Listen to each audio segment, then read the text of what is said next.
यह कहानी एक साधारण उधारी से शुरू हुई, लेकिन जैसे जैसे घटनाएं आगे बढ़ीं, ये एक अप्रत्याशित रोमांच में बदल गई। चांगमाओ ने पड़ोसी लाओ वांग के रिश्तेदार होने का नाटक किया और बड़ी मासूमियत के साथ जियाओमी के विला में प्रवेश किया। वह बड़ी विनम्रता से 4 अंडे उधार मांगने आया था। जियाओमी को शक की कोई वजह नहीं दिखी, इसलिए उसने चुपचाप फ्रिज से अंडे निकाले और चांगमाओ को थमा दिए। लेकिन जैसे ही वह दरवाजे से बाहर निकला, अंडे रहस्यमय तरीके से उसके हाथ से फिसल गए और फर्श पर बिखर गए। जियाओमी ने इसे महज एक दुर्घटना समझा और बिना कोई सवाल किए फौरन सफाई में लग गई। मगर चांगमाओ जाने को तैयार नहीं था। वह पीछे पीछे रसोई में लौट आया। जियाओमी को एहसास हुआ कि मामला सिर्फ अंडों तक सीमित नहीं है। उसने फिर से 4 अंडे निकाले और इस बार सावधानी से एक प्लास्टिक डिब्बे में रखे। लेकिन तभी एक और संयोग हुआ। चांगमाओ का हाथ फिसला और जियाओमी का मोबाइल फोन सीधे पानी से भरे बेसिन में गिर गया। जियाओमी ने जल्दी से फोन निकाला और अपने गुस्से को काबू में रखते हुए अंडे पैक कर दिए। वह अब किसी और परेशानी से बचना चाहती थी, इसलिए चांगमाओ को जल्दी से रवाना कर दिया। मगर मुश्किलें यहीं खत्म नहीं हुई। कुछ ही मिनटों बाद कुत्तों के भौंकने की आवाज आई। जियाओमी ने बाहर झांका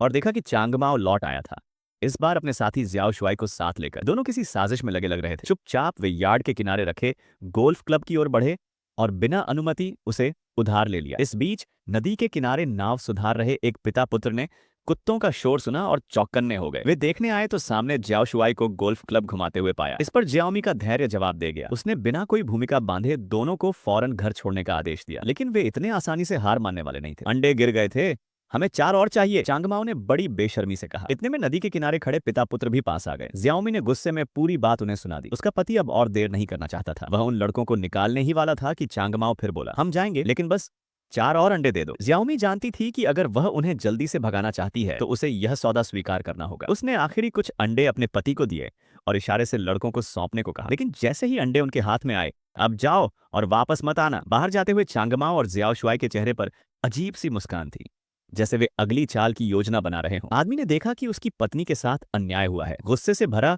उसने उन्हें अंडे न देने का फैसला किया। लेकिन जैसे ही उसने मुंह खोला, लड़के ने उसे शब्दों से धमकाना शुरू कर दिया। आदमी ने लड़के की दृष्टता सहन नहीं की। एक क्षण के आवेग में उसने लड़के को जोरदार थप्पड़ चढ़ दिया। सन्नाटा छा गया। अगले ही पल दूसरे लड़के ने अंधेरे में से एक गोल्फ क्लब निकाला और आदमी की टांग पर पूरी ताकत से वार कर दिया। दर्द से कराहता आदमी जमीन पर गिर पड़ा। इस भयानक दृश्य ने उनके सामने खड़े 3 लोगों के परिवार की रीढ़ में सिहरन दौड़ा दी। महिला के दिमाग में झटका लगा।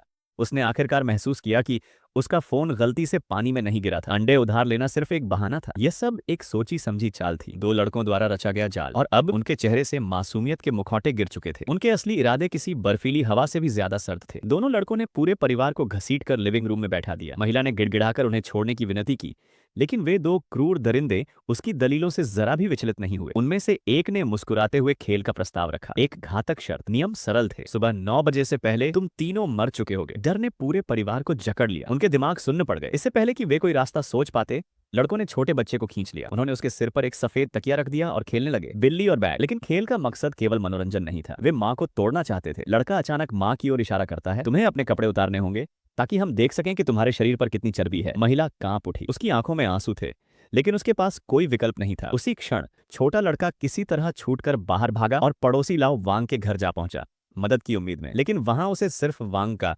ठंडा निर्जीव शरीर मिला। डर और निराशा ने उसके गले को जकड़ लिया। तभी जियाओशुआई उसके पीछे आ गया, उसके पैरों के निशानों का पीछा करते हुए। लड़के की नजर एक बंदूक पर पड़ी। उम्मीद जगी, लेकिन किस्मत आज उसके साथ नहीं थी। ट्रिगर दबाने पर सिर्फ एक सूखी क्लिक सुनाई दी। गोलियां पहले ही खत्म हो चुकी थीं। अब कोई रास्ता नहीं था, उसे लौटना पड़ा। लिविंग रूम में दोनों दरिंदे अपने अगले शिकार के लिए तैयार थे। वे खेल को अंत तक ले जाना चाहते थे। उन्होंने एक पुरानी विधि अपनाई, सैनिकों और जनरलों का खेल। किसे पहले मारा जाएगा, इसका फैसला कागज के टुकड़ों से हुआ। रसोई में खड़ा जियाओशुआई यह सब देख रहा था। फिर अचानक एक तेज धमाका हुआ। कमरा धीरे धीरे शांत हो गया और फिर पीछे पति अपनी भावनाओं को और दबा नहीं सका। उसका बेटा मर चुका था। वह और जियाओमी सड़क के किनारे फूट फूट कर रोए। आंसू कुछ देर बहे, फिर आदमी ने खुद को संभाला। उसे रुकना था, पुलिस को कॉल करनी थी, लेकिन उसका फोन कार में छूट गया था। रुको मत, उसने कहा, भागो, मदद लाओ। जियाओमी ने सिर हिलाया और दौड़ पड़ी। सड़क तक पहुंचते ही एक कार तेजी से गुजरी। उसने घबराकर पेड़ के पीछे छिपने की कोशिश की, लेकिन बहुत देर हो चुकी थी। फिर दूर से एक और कार आई। 3:13 सुबह। 2 लड़के कार के अंदर बैठे थे। उन्हें खेल पसंद था, और जब पति पत्नी सड़क के बीच फंसे दिखे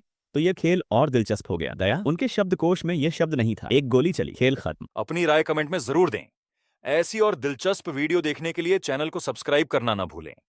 अगर वीडियो पसंद आए तो लाइक जरूर करें।